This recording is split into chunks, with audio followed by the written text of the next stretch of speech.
तो बच्चों, इस वीडियो लेक्चर में जो कि सेकंड पार्ट है, हमने इसके फर्स्ट पार्ट में डिबेंचर का पूरा इंट्रोडक्शन देखा, थोड़ी थ्योरी देखी। अब इसकी जर्नल एंट्रीज, ठीक है। इशू ऑफ डिबेंचर की जर्नल एंट्रीज।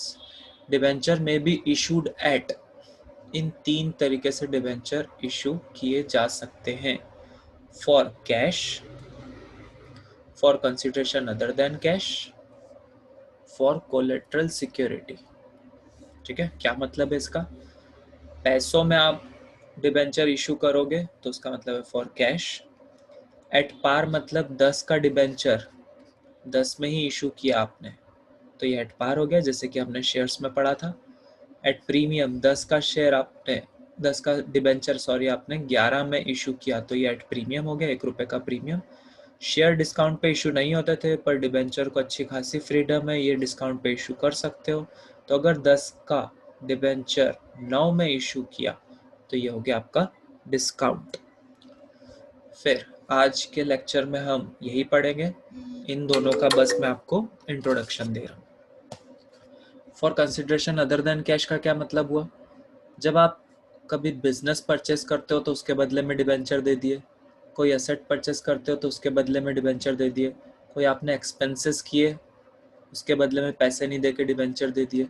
ठीक है, तो देखो क्या लिखा है, for consideration other than cash. हमने कैश नहीं लिया तो ये 3 चीजें ले ली, बिजनेस खरीद लिया सामने वाले का, कोई एसेट खरीद लिया, कोई एक्सपेंसेस का कैश नहीं देके उसको डिबेंचर दे दिए, तो इशू तो हुए हैं, डिबेंचर इशू तो हुए हैं, पर कैश नहीं आया। कैश की जगह ये तीनों चीजों में से कुछ चीज आई।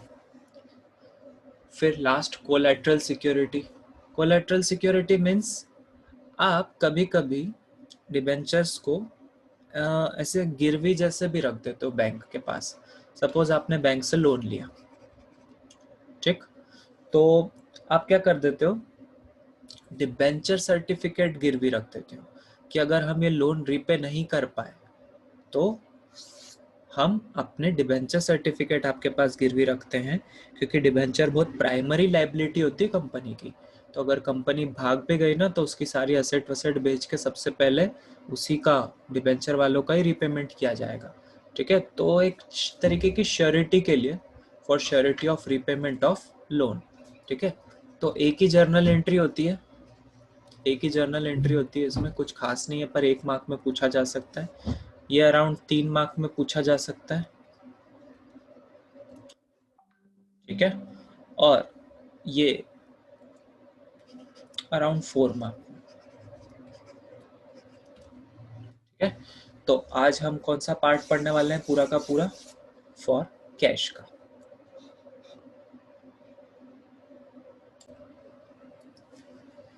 तो अभी जैसे कि मैंने बताया 3 केस हो सकते हैं, एट पार 10 का डिबेंचर 10 में, एट प्रीमियम 10 का 11 में, एट डिस्काउंट 10 का 9 में। ठीक है, ये बहुत कुछ एंट्रीज शेयर्स जैसी ही है, तो ऐसा नहीं सोचना आप कुछ बहुत ज़्यादा ही अलग पढ़ रहे हो, बहुत सारी चीज़ें सेम मिलेगी आपको।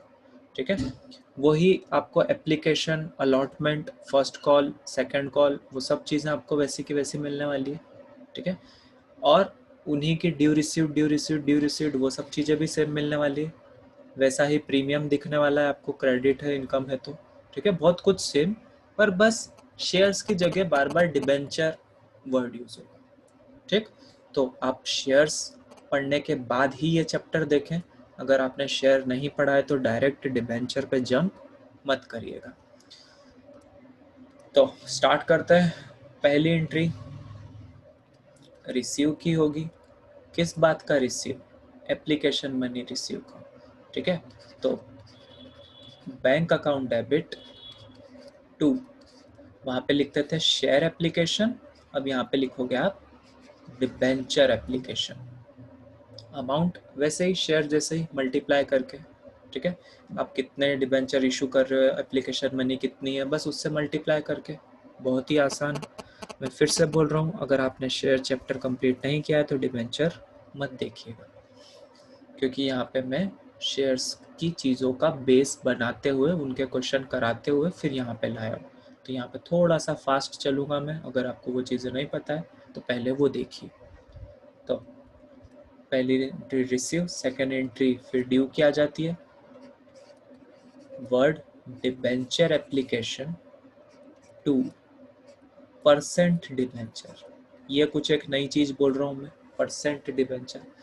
ये परसेंट डिबेंचर और कुछ नहीं है, वहाँ पे अपन वर्ड यूज करते थे शेयर कैपिटल, वहाँ पे वर्ड यूज होता था बार बार शेयर कैपिटल, तो वैसा ही यहाँ पर वर्ड जो है वो है परसेंट डिबेंचर। एप्लीकेशन वहाँ पे शेयर एप्लीकेशन यूज होता था, यहाँ पे डिबेंचर एप्लीकेशन है, ठीक है। और शेयर कैपिटल वहाँ यूज होता था, तो यहाँ पे परसेंट डिबेंचर है। सर इस परसेंट के आगे 9%, 10% वो क्वेश्चन में रहेगा, आपको वो परसेंट ही यहाँ पर लिखना है जो क्वेश्चन में रहेगा, ठीक। तो आगे बढ़ते हैं। अब ये हो गई एप्लीकेशन की 2 एंट्री। फिर अलॉटमेंट की, तो पहले ड्यू होता है, debenture allotment to percent debenture, debenture allotment to percent debenture. फिर आपको अलॉटमेंट मनी रिसीव हो जाती है, तो bank account debit to debenture allotment, ठीक है। तो ये अलॉटमेंट के सेट की 2 एंट्री हो गई। अब उसके बाद फर्स्ट कॉल, फर्स्ट कॉल आप पब्लिक से ड्यू करते हो, तो debenture first call to percent debenture. फिर पब्लिक आपको उसका पैसा दे देती है, तो आप पैसा रिसीव कर लेते हो, bank account debit to debenture first call, ठीक है। फिर ऐसा ही सेकंड कॉल, और वो अपना लास्ट रहेगा। सेकंड कॉल में क्या होता है, आप सेकंड कॉल पब्लिक से बुलवाते हो, ड्यू करते हो, तो debenture second call account debit to percent debenture. फिर पैसे रिसीव हो जाते हैं, तो bank account debit to debenture second call, ठीक। तो पहली दोनों एंट्री में पहले देखो, फर्स्ट और सेकंड एंट्री में पहले रिसीव्ड ड्यू होता है कि पब्लिक ने एप्लीकेशन लगाई, फिर हमने उनको डिबेंचर दिए, फिर हम बार बार due received, due received, due received इस वे में काम करेंगे, ठीक है। देखो फिर हर बार क्या हो रहा है, ड्यू रिसीव्ड, फिर ड्यू रिसीव्ड, कि हम कॉल करते हैं और पब्लिक पैसा देती है, हम कॉल करते हैं और पब्लिक पैसा देती है, ठीक है। ये बिल्कुल शेयर एप्लीकेशन वाली, शेयर कैपिटल वाले चैप्टर की बेसिक 8 एंट्री जैसा ही है, इसको बिल्कुल भी अलग मत समझना। सिर्फ 2 वर्ड मैं चेंज कर रहा हूँ, शेयर कैपिटल की जगह क्या लगा रहा हूँ, परसेंट डिबेंचर, और उधर शेयर एप्लीकेशन था तो यहाँ पे डिबेंचर एप्लीकेशन, उधर शेयर अलॉटमेंट था तो यहाँ पे डिबेंचर अलॉटमेंट, उधर शेयर फर्स्ट कॉल था तो यहाँ पे डिबेंचर फर्स्ट कॉल, ठीक। अमाउंट बिल्कुल इजी मल्टीप्लाई हो के अमाउंट आएंगे, जितने डिबेंचर आप इशू कर रहे हो उसको मल्टीप्लाई कर देंगे हम एप्लीकेशन मनी से, तो इन 2 एंट्री में अमाउंट आ जाएगी। फिर अलॉटमेंट मनी से, तो इन 2 एंट्री में अमाउंट आ जाएगी। फिर फर्स्ट कॉल मनी से, तो नीचे वाली 2 एंट्री में अमाउंट आ जाएगी, ठीक। तो ये बिल्कुल ऐसा चलेगा, बेसिक 8 एंट्रीज जैसे कि शेयर्स में थी। अब देखो, अब गेम यहाँ पर, अब यहाँ पे डिफरेंस क्या है, 10 का डिबेंचर 11 में, प्रीमियम में हम कुछ एक्स्ट्रा पैसा ले रहे हैं पब्लिक से, एक्स्ट्रा 1 रुपये ज़्यादा ले रहे हैं। तो वहाँ पे मैंने बताया था प्रीमियम की 2 बातें आपको अच्छे से गिनाई थी, प्रीमियम की दो बातें होती है। एक तो प्रीमियम हमेशा अलॉटमेंट एंट्री के साथ आता है, ठीक है, अलॉटमेंट की ड्यू एंट्री के साथ आता है, और वो इनकम है इसलिए हमेशा क्रेडिट होता है। तो ये मैंने आपको प्रीमियम की दो बातें शेयर्स वाले चैप्टर्स में बताई थी, वैसी की वैसी यहाँ पर भी यूज होगी, ठीक है। तो फर्स्ट एंट्री बिल्कुल same, bank account debit to debenture application. Second entry बिल्कुल same, debenture application to percent debenture. Third entry allotment की ड्यू एंट्री, ये देखो ये ड्यू एंट्री है, थर्ड एंट्री अलॉटमेंट की ड्यू एंट्री। यहाँ पे चेंज क्या कर देना है, प्रीमियम को क्या कर देना है, क्रेडिट। तो ये ड्यू एंट्री अलॉटमेंट की, यहाँ पे क्या चेंज है, मतलब कैसे लिखेंगे यहाँ वाली एंट्री को, debenture allotment account debit to percent debenture to security premium, ठीक है। फिर वापस सब सेम कि डिबेंचर अलॉटमेंट में आपने थोड़ा तो डिबेंचर का पैसा लिया और वो जो ₹1 एक्स्ट्रा है वो प्रीमियम में ट्रांसफर करेंगे और उसकी टोटल डिबेंचर अलॉटमेंट में।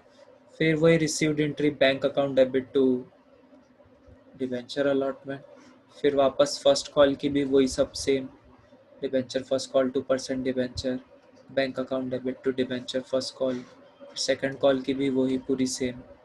तो सब कुछ सेम है, बस एक एंट्री मैंने चेंज कर दी आपकी, debenture allotment to percent debenture to security premium.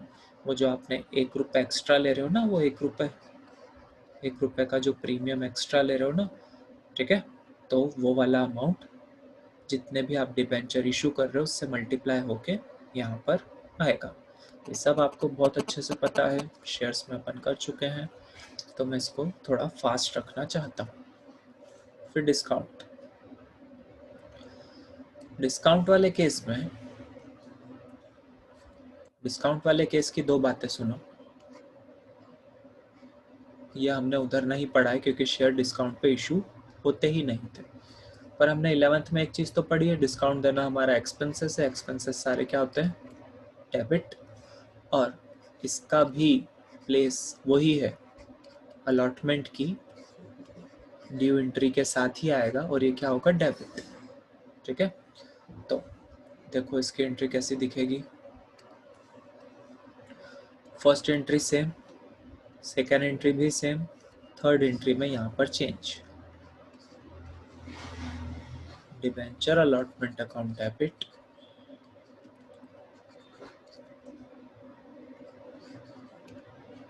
Discount account, discount on issue of debenture भी लिख सकते हो, discount account debit to percent debenture, ठीक है। तो देखो इस पूरी डिबेंचर वाली अलॉटमेंट वाली लाइन को देखो, यहाँ पे मैंने फर्स्ट पार पे क्या करी थी, debenture allotment to percent debenture, इधर भी है debenture allotment to percent debenture, इधर भी है debenture allotment to percent debenture. पार में कोई प्रीमियम कोई डिस्काउंट नहीं रखा, यहाँ पे प्रीमियम इनकम है इसलिए क्रेडिट, यहाँ पे डिस्काउंट एक्सपेंसेस लॉस है इसलिए यहाँ पे कर दिया इसको डेबिट, ठीक है। बाकी सारी एंट्रीज फिर से वही वही वही वही सेम, बिल्कुल सेम, कोई चेंज नहीं, ठीक है। डिस्काउंट कुछ नहीं बोले तो अलॉटमेंट की ड्यू एंट्री में आएगा हमेशा, प्रीमियम कुछ नहीं बोले तो अलॉटमेंट की ड्यू एंट्री में आएगा, और अगर बोल भी दिया कि इसको फर्स्ट कॉल पे डाल दो, इसको सेकंड कॉल पे डाल दो, इसको एप्लीकेशन में डाल दो, तो वहाँ क्रेडिट कर देना, पर हमेशा ड्यू एंट्री। चलो अब थोड़ा सा अमाउंट डालना देख लेते हैं, अमाउंट डालना देख लोगे तो आपको और क्लियरिटी आ जाएगी। तो प्रीमियम और इसमें ही अमाउंट डालना देखना है हमको, तो पहले डिस्काउंट में देख लेते हैं। सपोज 10 का था पर हमने कितने में इशू किया उसको, 9 में, तो वो डिस्काउंट वाला केस हो गया। ₹3 एप्लीकेशन के, ₹4 अलॉटमेंट के, वैसे तो अलॉटमेंट कितने का होगा, 5 का, पर 1 रुपये हम डिस्काउंट दे रहे हैं तो 5 माइनस 1 4 का वो हो गया और 2 रुपये फर्स्ट कॉल के। अभी हम सेकंड कॉल तक जाते ही नहीं, मान लो फर्स्ट कॉल पे डिबेंचर खत्म हो गया, क्या करना नहीं ना वहाँ पे कुछ, मेरे को तो बस इस एंट्री का अमाउंट बताना है, बाकी सब तो चंपू चीज़ें, ठीक है। और ऐसे डिबेंचर हमने इशू किए हैं 500, ठीक। तो फर्स्ट एंट्री 500 इंटू 3 से हो जाएगी। फर्स्ट एंट्री कितने रुपए से होगी, 1500 से। ये भी एंट्री कितने से होगी, 1500 से। बच्चों मैं बहुत डायरेक्ट आगे आगे की चीज़ें बोल रहा हूँ, पर मैं बार बार बोल रहा हूँ कि जिसको शेयर्स आता है वो इसको देखें, नहीं तो समझ में नहीं आएगा। तो फर्स्ट एंट्री 1500 से हो जाएगी। सेकेंड एंट्री में देखो 500 इंटू 1, वो डिस्काउंट में 1 रुपये का डिस्काउंट था। 500 इंटू 5 पूरा % डिबेंचर में, इतने की वो चीज़ थी, 5 रुपये का अलॉटमेंट था, पर अब हम उसको कितने में दे पा रहे हैं, 4 में। तो 500 इंटू 4 2000 यहाँ। और अगर तुमको ऐसा समझ याद न रहे तो समझ जाना, आपको 4 और 1, ये 4 और ये 1 को एक तरफ लिखना पड़ेगा और इस 5 को एक तरफ लिखना पड़ेगा, जब जाके तो डेबिट क्रेडिट बराबर होंगे। तुम ऐसा तो कर नहीं पाओगे कि डेबिट में 5 और 1 से एंट्री कर दियो, नीचे 4 से मल्टीप्लाई करके कर दियो, डेबिट बराबर क्रेडिट हो ही नहीं पाएंगे, ठीक है। तो जितने की वो एग्जैक्ट चीज़ थी 5, उससे मल्टीप्लाई होके % डिबेंचर में, जितने की अब हम उसको इशू कर पा रहे हैं 4 में दे पा रहे हैं, तो वो अलॉटमेंट में, और 1 रुपये का हमको देना पड़ा डिस्काउंट, तो उससे मल्टीप्लाई करके डिस्काउंट, ठीक है। अपने समझने के लिए आसपास जितना अच्छे से आप लिख लो उतना अच्छा है। फिर थर्ड एंट्री हो गई। फिर यहाँ पे जो बैंक वाली एंट्री होगी, bank account debit to debenture allotment, वो कितने रुपए से होगी, 2000। वैसे तो 2500 की चीज़ थी, पर 500 के डिस्काउंट के बाद 2000 में हमको करना पड़ा उस चीज़ को, तो पब्लिक पैसे कितने देगी, 2000, सिंपल, ठीक है। तो ये था पूरा डिस्काउंट का कॉन्सेप्ट। अब हम देखने वाले हैं प्रीमियम का, ठीक है। तो प्रीमियम के लिए मैं थोड़ी सी यहाँ पर स्पेस बना देता हूँ।